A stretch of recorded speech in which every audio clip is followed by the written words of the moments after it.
வணக்கம் நண்பர்களே. 2025 செப்டம்பர் மாத கிரக அமைப்புகளின்படி கன்னி ராசிக்கான பலன்கள். இந்த செப்டம்பர் மாதம் மாத கிரகங்கள் என்று சொல்லக்கூடிய சூரியன், சுக்கிரன், புதன் மற்றும் செவ்வாயினுடைய பெயர்ச்சிகள் இருக்கு. செப்டம்பர் 15க்கு மேல சுக்கிரன் கடகராசியிலிருந்து சிம்ம ராசிக்கும், சூரியனும் புதனும் சிம்ம ராசியிலிருந்து கன்னி ராசிக்கும், செவ்வாய் கன்னி ராசியிலிருந்து துலாம் ராசிக்கும் பயிற்சி ஆகும். மாத ஆரம்பத்துல சூரியனும் புதனும் கேதுவோடு சேர்ந்து சஞ்சாரம் செய்யறதுனால கிரகண அமைப்பும் இருக்கு. அதனால இந்த மாதம் எல்லா விஷயங்களுமே ஒரு கலவையான நிலைகளை பார்க்கலாம். ஒரு பக்கம் பார்த்தீங்கன்னா ஆட்டம் பாட்டம் முன்னோட்டம் விருந்து கேளிக்கைன்னு போயிட்டு இருக்கும். இன்னொரு பக்கம் பார்த்தீங்கன்னா வெறுமனே அழுகையும் சோகமாகவே இருக்கும். அதாவது இந்த மாத அமைப்பின்படி பாசிட்டிவ் அண்ட் நெகட்டிவ் ரெண்டுமே சரிசமமான வகையில அபரிவிதமாக வேலை செய்யும். எதுவுமே அளவுக்கு அதிகமாக கொஞ்சம் திகட்டுற மாதிரி தான் போகும். அது நல்லதோ கெட்டதோ அவங்கவுங்க சுய ஜாதக அடிப்படையில வேலை செய்யும். முடிஞ்ச அளவுக்கு மாதத்தின் முற்பகுதிகளில் கொஞ்சம் கவனமாக இருங்க. மாதத்தின் பிற்பகுதிகள் எப்படியோ சமாளிச்சுக்கலாம். உலகளாவிய வகையிலும் இந்த மாதம் கொஞ்சம் சிக்கலைத்தான் கொடுக்கும். பொருளாதாரம் சம்பந்தப்பட்ட விஷயங்கள், அரசியல், அரசாங்கம், அரசு சம்பந்தப்பட்ட விஷயங்கள் எல்லாமே கொஞ்சம் சலசலப்புகளுக்கு உள்ளாக்கப்படும். ஆனால் அவை அனைத்துமே சரியாகக்கூடியதுதான். பெரிய அளவுல பிரச்சனைங்கிறது இருக்காது. அதனால மாதத்தின் ஆரம்ப காலகட்டங்களில் மட்டும் கொஞ்சம் நிதானமாக இருக்கிறது நல்லது. இது பொதுவான விஷயங்கள் எல்லாருக்குமே பொருந்தக்கூடியதுதான். கன்னி ராசிக்கு இந்த மாதம் உங்களுடைய ராசிநாதன் ராசிக்கு 12ஆம் இடத்துல சூரியன் மற்றும் கேதுவோடு சேர்ந்து சஞ்சாரம் செய்து வராங்க.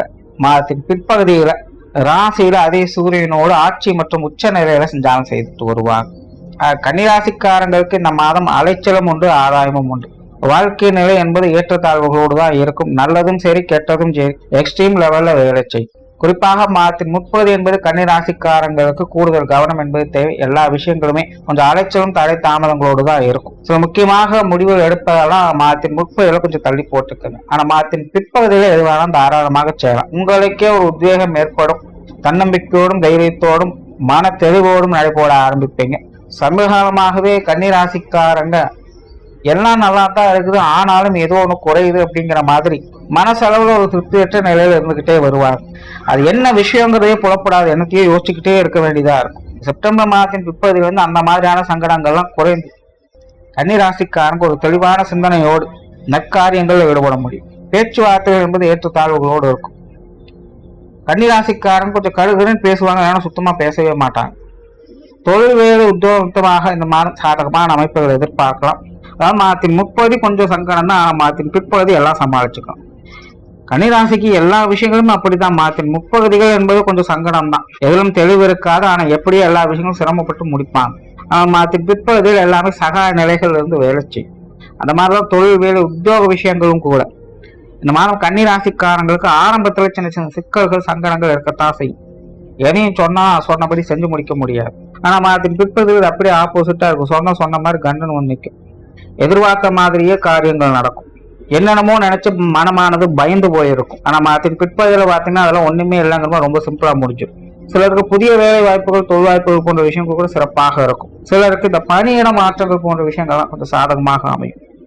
பொருளாதாரம் சம்பந்தப்பட்ட விஷயங்கள் வழக்கமான நிலைகள்லாம் செயல்படும். முடிஞ்ச அளவுக்கு இந்த ஸ்பெகுலேட்டிங் விஷயங்களை கொஞ்சம் அவாய்ட் பண்ணிக்கோங்க. பொதுவாக கன்னிராசிக்காரங்களுக்கு வரவுகளை விட செலவுகள் அதிகமாக இருக்கும். 10 ரூபா எடுத்து வச்சோம்னா 12 ரூபா செலவு ரெடியா இருக்கும். வீண் விரயங்கள், செலவுகள் போன்ற விஷயங்களை கவனம் எடுத்துக்கோங்க. சிலருக்கு சுப விரயங்கள் அதிகமா இருக்கும். குடும்பத்துக்குள்ள சுப நிகழ்ச்சிகள், சுப விசேஷங்கள் போன்ற விஷயங்கள் அமைப்புகளை எதிர்பார்க்கலாம். குடும்ப தேவைகள் பூர்த்தி ஆகும். ஆனா அதுக்காக கொஞ்சம் பண விரயங்களும் ஏற்படும். நார்மலாவே கன்னிராசிக்காரங்க இந்த பொருளாதார நிலைகள்ல வீண் இழப்புகள் இல்லாமல் பார்த்துக்கிறது நல்லது. ஒவ்வொரு விஷயத்தையுமே கணக்கு போட்டு கச்சிதமாக செஞ்சு வர்றது நல்லது. கடன் சம்பந்தப்பட்ட விஷயங்கள் அறவே ஆகாது. தேவையில்லாத மன சங்கடத்தையும் அலைச்சலும் தான் அதை அதிகம் ஏற்படுத்தும். குடும்ப வாழ்க்கை சமாளிக்கக்கூடிய நிலைகள் இருக்கும். குடும்பத்துக்குள்ள ஏற்ற இறக்கம் தரக்கூடிய அமைப்புகள் அதிகம் எதிர்பார்க்கலாம். குடும்பத்துக்கு தேவையான விஷயங்களை செய்து கொடுத்து வருவீங்க. குடும்ப தேவைகள் ஏதோ ஒரு வகையில் எப்படியோ பூர்த்தி ஆகிட்டு தான் இருக்கும். குடும்பத்துக்குள்ள சுப விசேஷங்கள், காரியங்கள் போன்ற அமைப்புகளை பார்க்கலாம். குடும்ப உறவுகள் வகையிலும் ஒரு அனுசரணையான திருப்தியான நிலைகளை எதிர்பார்க்கலாம். ஒரு நடுநிலைத்தன்மையோடு போகும்.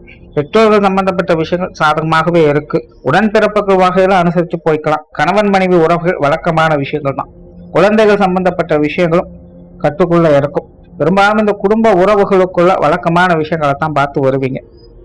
திருமண அமைப்புகள், புத்திரபாக்கிய அமைப்புகள், குழந்தைகளுக்கான சுப விசேஷங்கள், காரியங்கள் போன்ற அமைப்புகள் எல்லாமே சிறப்பாக இருக்கு. காதல் சம்பந்தப்பட்ட விஷயங்கள் மாதத்தின் பிற்பகுதியில சாதகமாக இருக்கும். உற்றார் உறவினர்கள், நண்பர்கள் வகையில கலவையான அமைப்புகள் தான். குறிப்பாக கன்னிராசிக்காரங்களுக்கு இந்த மாதம் அவங்க சம்பந்தப்பட்ட விஷயங்கள், காரியங்கள், ஈடுபாடுகள் இருக்கும். சில நீண்ட நாட்களாக பார்க்காத நண்பர்கள், உறவினர்கள் பார்த்து மனம் விட்டு பேசி மகிழக்கூடிய அமைப்புகள்லாம் இருக்கும். ஆனா எந்த அளவுக்கு சந்தோஷத்தை கொடுக்குறாங்களோ அதே அளவுக்கு சங்கடத்தையும் கொடுத்தே ஆவாங்க. என்னாச்சு ஏது நடந்துச்சுன்னே தெரியாது, கொஞ்சம் முகம் சொல்லிச்சுட்டு தான் போவாங்க. அதெல்லாம் பெருவடுத்திக்காதீங்க. கொஞ்ச நாளைக்கு அப்படித்தான் இருப்பாங்க, அதுக்கப்புறம் தானே அவங்க சரியாவாங்க. அதனால உறவுகளுக்குள்ள சின்ன சின்ன சங்கடங்களை பெரிதுபடுத்திக்காதீங்க. அப்போதைய நேரில் விட்டு கொடுத்து போறது நல்லது. மாணவர்களுக்கு கல்வி மற்றும் வித்தை சார்ந்த விஷயங்கள் சாதகமாக இருக்கு. குறிப்பா மாதத்தின் பிற்பகுதி ரொம்பவுமே சாதகமாக இருக்கும். மாணவர்களுடைய தேவைகள் எல்லா வகையிலுமே பூர்த்தி ஆகும். கன்னிராசிக்காரங்க ஏதாவது எக்ஸாம் ஏதாவது எழுதிருந்தீங்க, ரிசல்ட்டுக்காக வெயிட் பண்றீங்க அப்படின்னா அதெல்லாமே கூட நல்ல வகையில கைகூடி வரும். சிலருக்கு இந்த ஆடை ஆவண சேர்க்கைகள், பொன்பொருள் சேர்க்கைகள் போன்ற விஷயங்கள் கூட ஏற்படலாம். இதுவே கண்ணிக்கு இந்த சொத்து சுகங்கள், வாகன வகையில சாதகமான அமைப்புகள் இருக்கும். உடல்நலம் சம்பந்தப்பட்ட விஷயங்கள் மாதத்தின் முற்பகுதியில கொஞ்சம் இடைஞ்சலையும் அலைச்சலும் கொடுத்துட்டு இருக்கும். மாதத்தின் பிற்பகுதியில சமாளிச்சுக்கலாம். ஓரளவு கன்னி ராசியை பொறுத்த வரைக்கும் இந்த மாதம் மாதத்தின் முற்பகுதிகள் கொஞ்சம் அலைச்சலும் சங்கடத்தையும் கொடுத்துட்டு தான் இருக்கும். ஆனாலும் சமாளிச்சுட்டு வருவாங்க. மாதத்தின் பிற்பகுதியில் எல்லா விஷயங்களும் ஒரு சுமூகமான அமைப்புகளை எதிர்பார்க்கலாம். நன்றி, வணக்கம், வாழ்க வளமுடன்.